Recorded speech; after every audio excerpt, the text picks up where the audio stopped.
Chers amis, un petit salut de sous la neige.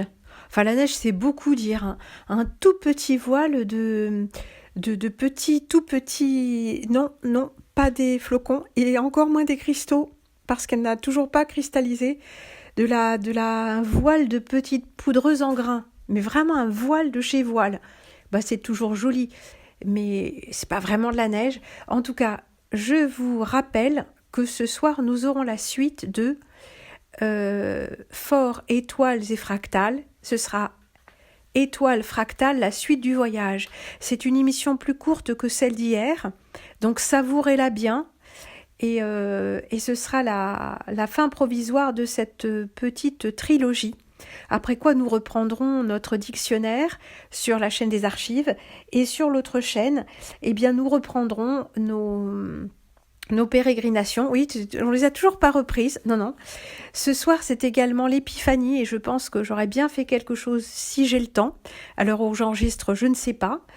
Et donc, les horaires sur les différentes chaînes seront en fonction.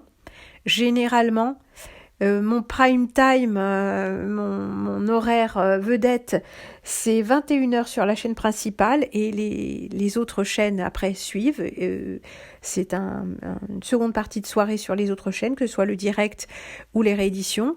Mais quand il n'y a pas d'émission autre qu'un bulletin ou qu'une annonce, l'horaire vedette se passe sur la chaîne des archives. Donc je ne sais pas encore à l'heure où j'enregistre, mais je ferai sans doute soit un petit direct, si jamais ça prend, mais à 21h, c'est pas gagné.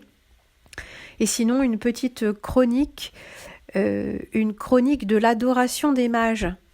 Ouais, parce que la Saint-Prépuce, c'était pas la joie. J'avais pas trop envie de regarder de la peinture, de la présentation au temple et du coupage de prépuce de notre Seigneur. Ouais, quand même, c'est pas brillant, vous avouerez. Alors, je me suis réservée pour les rois mages et on m'a même dit d'où venait l'original de cette très très jolie petite reproduction qu'on m'a envoyée en carte postale. J'apprécie toujours autant les cartes postales.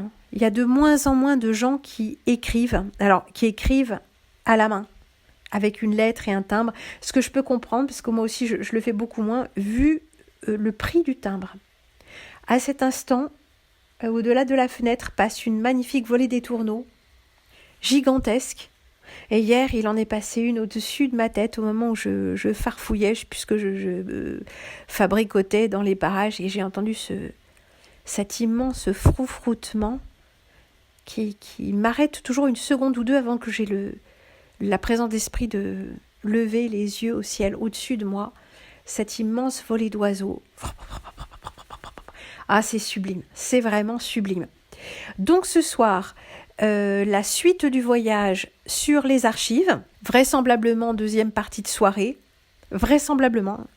Et en première partie, nous aurons non pas un feuilletage, pas vraiment une lecture d'images, si, ça revient à une lecture d'images, mais nous regarderons un peu de peinture en adoration des mages. Et nous évoquerons bien sûr le contrepoint de cette éternelle adoration solaire qui est l'âme de ce plan. Ouais, ça je m'inscris vraiment en faux avec l'Église catholique et le christianisme. Ouais, c'est vraiment un problème. Hein. On n'est pas dans le royaume de Dieu ici. Alors il est par en dessous, on en reparlera, après tout. Il est et il n'est pas là. Mais quand le Christ dit « Mon royaume n'est pas de ce monde », il n'est pas du plan de la terre, parce que le plan de la terre, c'est le plan de la chute. Donc peut-être que je devrais creuser un tout petit peu la théorie de la théologie chrétienne et catholique pour savoir si on peut réconcilier tout ça sans passer par la gnose ou des saloperies de ce genre. En attendant, je vous dis à ce soir d'une manière ou d'une autre pour une ou deux émissions en plus de ce petit bulletin. Bien à vous, bisous.